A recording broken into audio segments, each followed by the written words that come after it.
Hello and welcome to the channel. Well, today it's not going to be a normal video, let's put it that way, because it's a video that really I never thought I would have to do, because I've been putting this video off now for 4, maybe 5 days, because I'm going to have to do a video of a review of a model that I haven't finished, and I would almost argue can't be finished. And that, unfortunately, is the Sluban J36, which is the 6th generation fighter bomber, possibly, from the PLAAF, that was confirmed to the world at the end of 2024.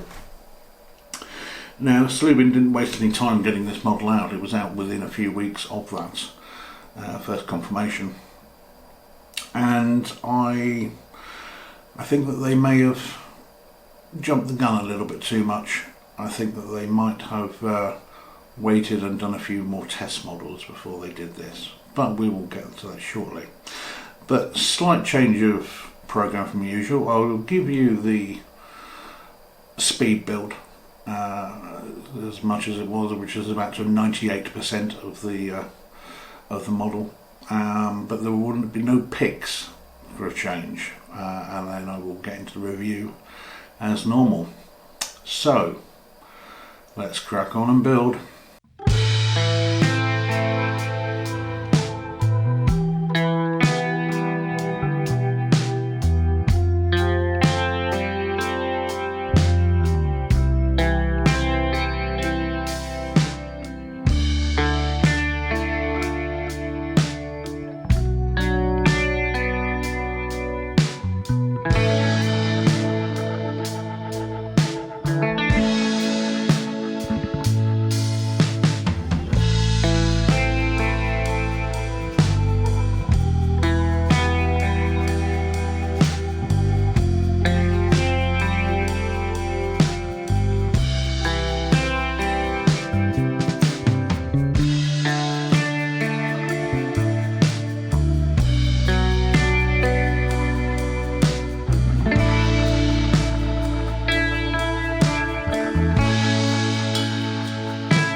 Welcome back. So, what you're asking yourselves is, so Steve, what's the problem? What's the big deal with this thing? Well, now I have put it back together somewhat, and what?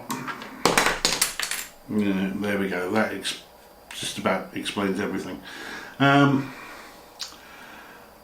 This thing is beyond fragile, and it's a fundamental flaw in the design of the build. Now, as far as I'm aware, nothing was missing. There's no discoloration, just going through the usual sort of stuff. Fitment of the bricks, we will get into that, believe me, but as far as I'm aware, nothing is missing from this, although I didn't quite complete it. Now, I've gone back on this because you may have noticed, if you watched the speed build, that I got to the point where the top was done.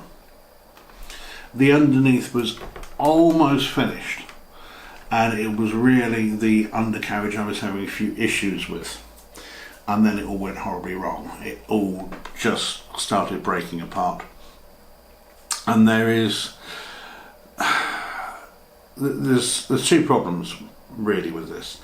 The first and the biggest problem is the plate underneath here. Now, as you would expect with a model this size, because it is not tiny size at all, you have big plates, and that's absolutely fine.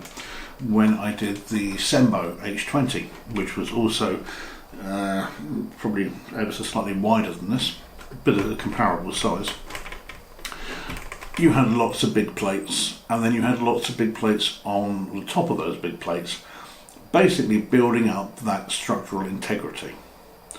This does not have that. This has a single plate, or a single layer of big plates that are held together by these 2x 10s, 2x12s, 2x14s and things like that.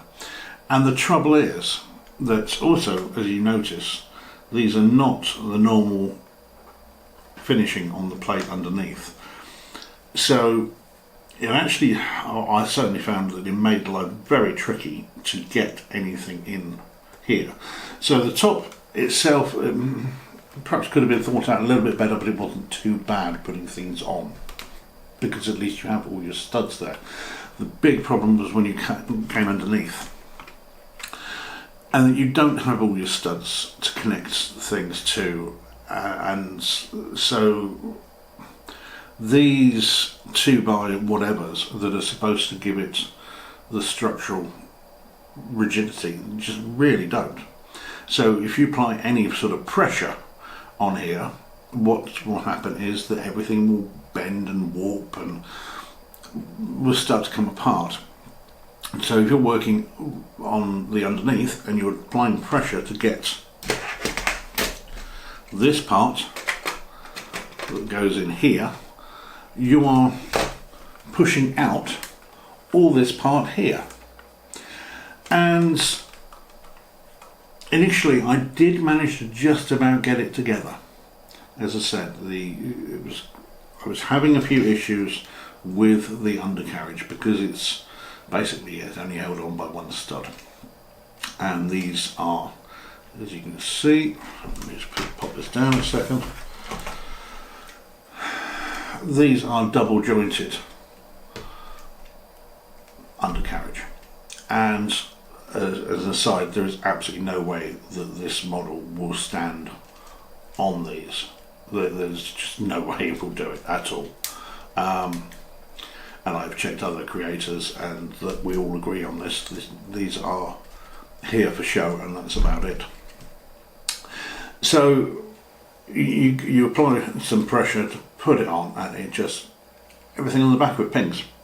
Now it's not surprising that some of these bits you will catch them on the sides and ping them off. Now unlike the Sembo H20, these are only single-sided, so these curved bits come down, but they're not replicated underneath, which the Sembo model was, which meant that these were a lot stronger.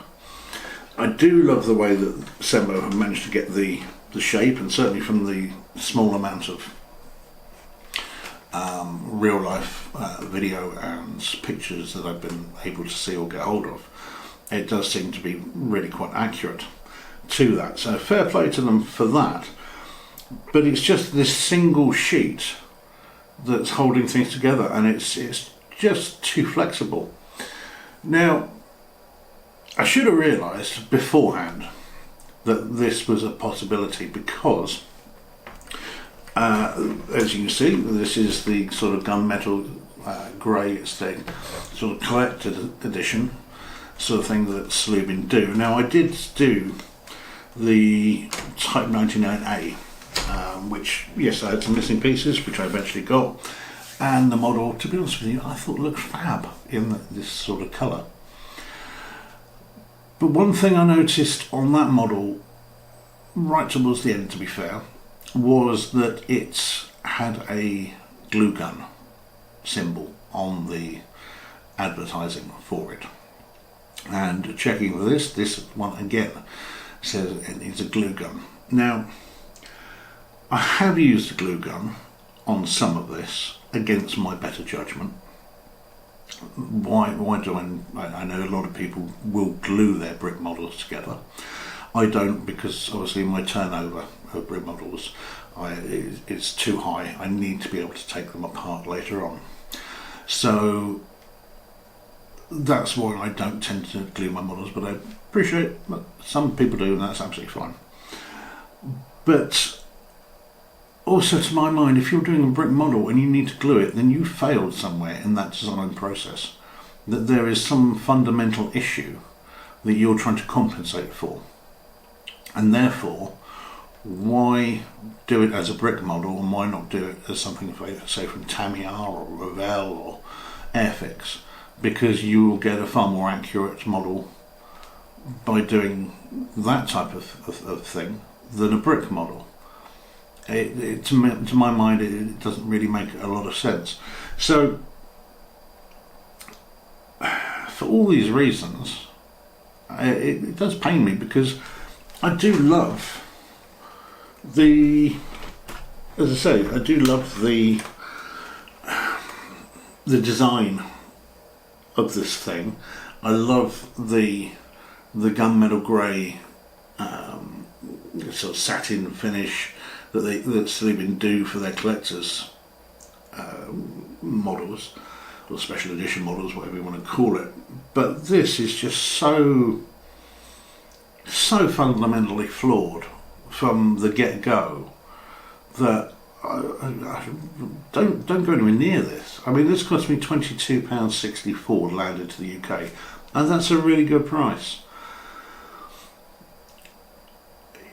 It's a really good price as well for the amount of pieces in here. However, unless you're doing something of a similar sort of nature, a collector's model, then there's not quite so much crossover for spares and things.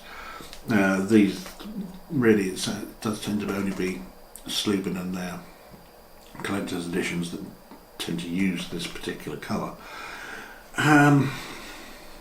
It just no. It's, I say, this has taken me, we're now Friday, I started this Wednesday of last week, after I posted the video, and I probably had it done to the 98% on the Friday evening, and just, as I spent 4 or 5 days trying to get this thing together. And even with a glue gun, and I'm not the greatest with a glue gun in the world, it's just really poorly thought out, very poorly thought out, which is such a shame. And so this could have been great. I know some people have managed to complete it. I'm guessing they're probably better with a glue gun than I am. But I wanted to show you what the problem was underneath, and that's best shown by leaving this particular bit and a few other bits off. It's not great at all, and to be honest with you, the stand that comes with it, you do need to use a stand, but this is not the greatest stand in the world either. It's very flimsy, and this is quite a weighty build, even without all the other couple of hundred pieces on there. So obviously I'm not recommending this. Proceed at your own peril, or wait until Sembo comes out with one of these, because I've done a few of these stealth models with Sembo, and they've all been excellent. The H20, I didn't particularly enjoy doing it. I found it a bit repetitious, but there was no denying the quality of the model afterwards, and it wasn't anything like this. You could flip it over as much as you liked. There was no issues there at all. This thing, so there we go. So as I said at the very start, it's not a video that I was anticipating ever making, really. I couldn't see myself not finishing a model, but to be honest with you, I've spent enough time and enough effort and enough stress on this model that I'm just going to now take it apart and bag it back up again. So there we go, that is today's review. Hopefully you've liked it. If you have, please like and subscribe to the channel, and I will catch you again. You take care. Bye bye.